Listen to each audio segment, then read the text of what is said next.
So the device in my hand is Samsung Galaxy A50, and in this video we are showing how to search everything in this Samsung Galaxy A50. For doing this, you must simply scroll like this and open the system icon here, and above the system icons you can see a search bar there. You must just click that search button, search emblem, and if you search here you can see that the search area open, and if you want to type something you can search here. For example, if you type F, every apps in your phone starting with F and all the contacts with that alphabet will be displayed.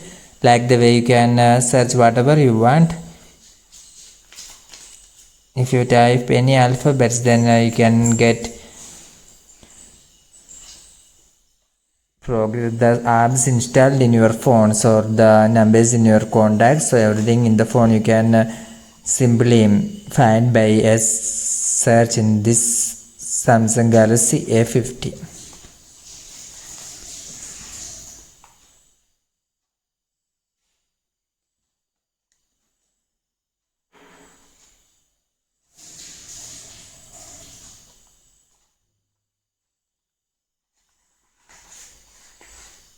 So this is a very useful feature in this Samsung Galaxy A50.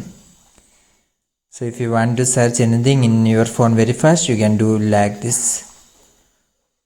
Hope you enjoyed this video. For more videos like this, subscribe our channel Engineers Well Online. Thank you.